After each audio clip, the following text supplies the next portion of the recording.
So just taking a look at this process object example again, remember we used a vector of char pointers as the first argument to our process class. If you played around with this at all, you might have realized that this is a little cumbersome, especially if you want to dynamically add and remove things to that vector before actually creating your process.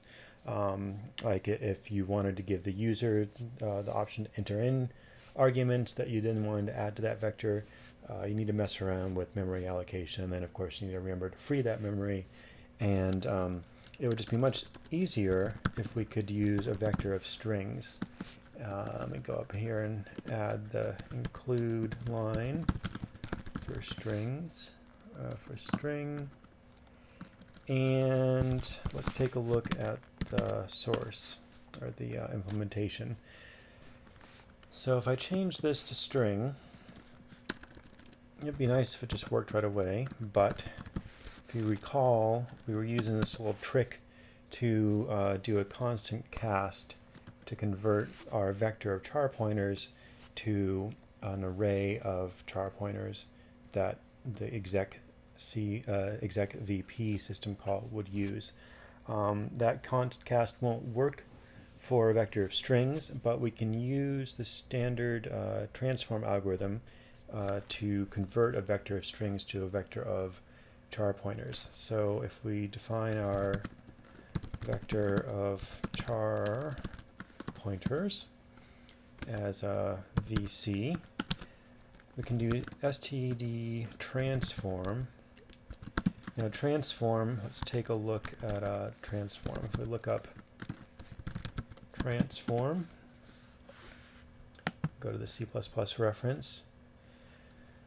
Transform applies an operation to each element in a list of iterators. So we give it iterator, beginning iterator and an end iterator, and an output iterator. Okay, so there we go. So the first iterator to the last, result iterator, and then an operation to perform. So my first iterator is going to be args.begin. I'm going to go to args.end, and I'm going to use a back inserter on VC. VC. That's my results iterator. So back inserter creates an iterator that, when written to, will act like a pushback to that vector. And I'm going to use a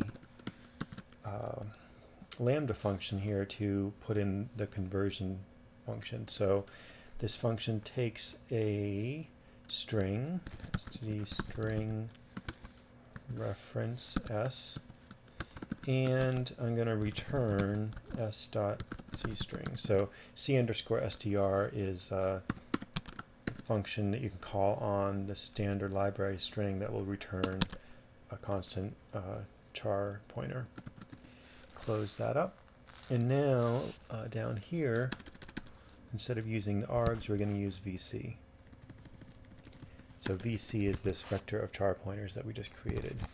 Now let's see if that compiles. No, it did not. No matching function call to this. Okay, oh, because I need to change my process test. And we're going to make this vector of strings. We don't need this null anymore. Now what? Transform, oh, because I need to include algorithm. Include algorithm.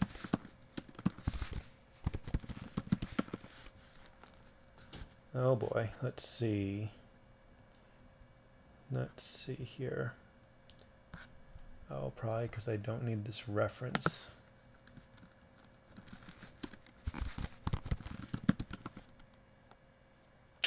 Nope, still. Okay, let's do a const char.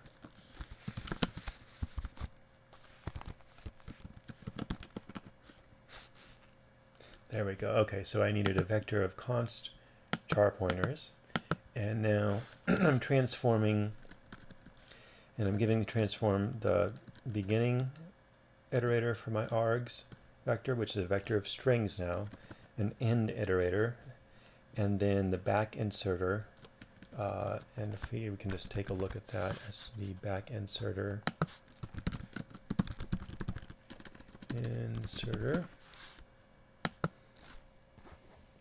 So this is a special type of output iterator, and it is designed to allow algorithms that usually overwrite elements to insert new elements instead.